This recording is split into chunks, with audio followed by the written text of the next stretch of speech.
උත්පත්ති 38 වෙනි පරිච්ඡේදය. යුදා සහ තාමාර්ගේ කතාව. එකල යුදා තම සහෝදරයන්ගෙන් වෙන් වී අදුල්ලම් නම් නගරයේ වැසියෙකු වන හීරා නැමැත්තෙකු සමග වාසය කිරීමට ගියේය. එහිදී ඔහු කානානීය ජාතික ෂුවා නැමැත්තෙකුගේ දුවක දැක ඈ සරණ පාවාගෙන ඈ සමග විසුවේය. ඈ ගැබ්ගෙන පුතෙකු ලැබුවාය. යුදා ඔහුට ඒර් යන නම තැබීය. ඈ නැවතත් ගැබ්ගෙන පුතෙකු ලැබුවාය. ඈ ඔහුට ඕනාන් යන නම තැබුවාය. ඈ තව වරක් ගැබ්ගෙන පුතෙකු ලැබුවෙන් ඔහුට ෂේලා යන නම තැබුවාය. ඈ ෂේලා ලැබූ විට යුදා සිටියේ කෙසිබ් නම් ස්ථානයේය. යුදා තම කුළුදුල් පුත් ඒර්ට තාමාර් නැමැති ස්ත්‍රියක විවාහ කොට දුනි. ඒත් යුදාගේ කුළුදුල් පුත් ඒර් සමිදානන් වහන්සේට විරුද්ධව බොහෝ පව් කළ හේයින් උන්වහන්සේ ඔහු මැරෙන්නට සැලසූසේක. එවිට යුදා ඕනාන්ට කතා කොට නුඹ සහෝදරයාගේ වැන්දබුව සරණ පාවාගෙන මසිනා කෙනෙකු නිසා ඈවෙත යුතුයකම ඉටු කර සහෝදරයාට දරුවන් උත්පාද කරන්නයි කීය.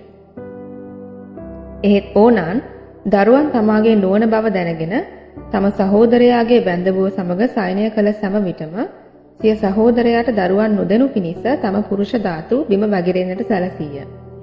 ඔහු කළ ක්‍රියාව සමිදානන් වහන්සේට අප්‍රසන්න වූ හේයින් උන්වහන්සේ ඔහුද මැරෙන්නට සැලසූසේක.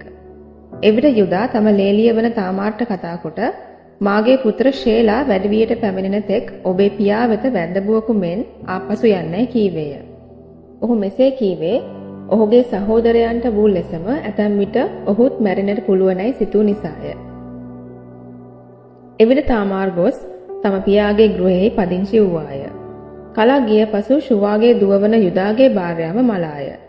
ඔහුද අවමංගල්‍ය කාලය නිම වූ පසු අදුල්ලම් නගරවැසි තම මිත්‍ර හීරා සමග තම බැටළුවන්ගේ ලොම් කපන මිනිසුන් වෙත තිම්නා නම් ස්ථානයට ගියේය. ඔබේ මාමණ්ඩී ඔහුගේ බැටළුවන්ගේ ලොම් කපන පිණිස තිම්නාට යන්නේය කියා තාමාට දනන ලදින් ඈ තම කනවැන්දුම් ඇඳුම් ඉවතලා මුහුණු වැස්මකින් තම මුහුණ වසා පොරවාගෙන තිම්නාවට යන මග ඒනයිම් නම් නුවරට ඇතුළු වන ස්ථානයෙහි වාඩි වූවාය. මන්ද ෂේලා වැඩිවියට පැමිණි නමුත් ඔහුට ඈ භාර්යාව කොට නුදුන් බව ඈ දුටු හේයිනි. යුදා ඈ දුටු විට ඈ තම මුහුණ වසාගෙන සිටි බැවින් ඈ වේශ්‍යාවකයි ඔහු සිතීය. ඔහුද මග අසල සිටි ඈ වෙත ගොස් කරුණාකර එන්න. ඔබ සමග සයනය කිරීමට මට ඊටද හරින්නයි කීය. මන්ද ඈ තම ලේලිය බව ඔහු නොදත් හේයිනි. ඈද උත්තර දෙමින් මා සමග සේවනයෙහි යෙදෙනු පිණිස ඔබ මට කුමක් දෙන්න හිදයි ඇසුවාය.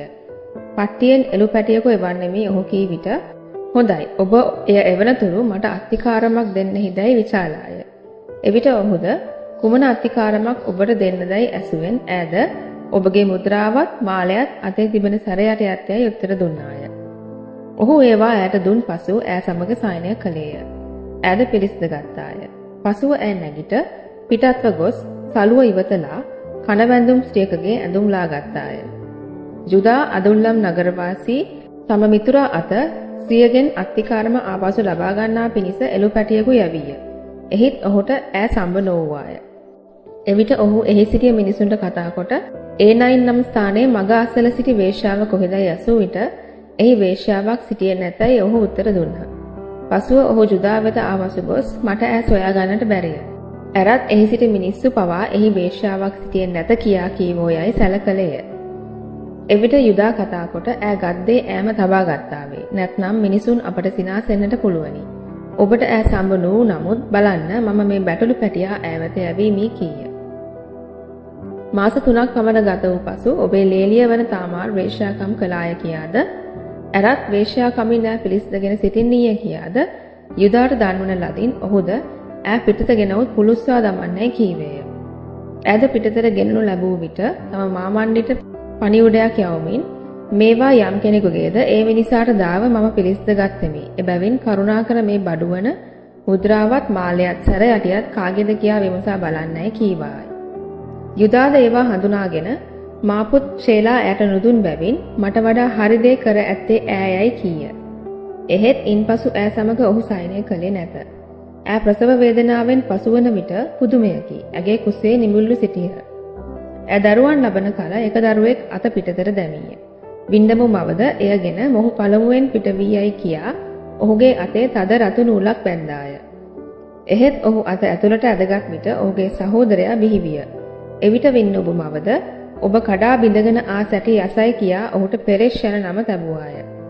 ඉන්පසු තම අතේ තදරතු නූල බැඳි ඔහුගේ සහෝදරයා බිහි විය. ඔහුට ෂෙරා යන නම දෙන ලදී. දෙවියන් වහන්සේගේ වචනයට ස්තුති වේවා.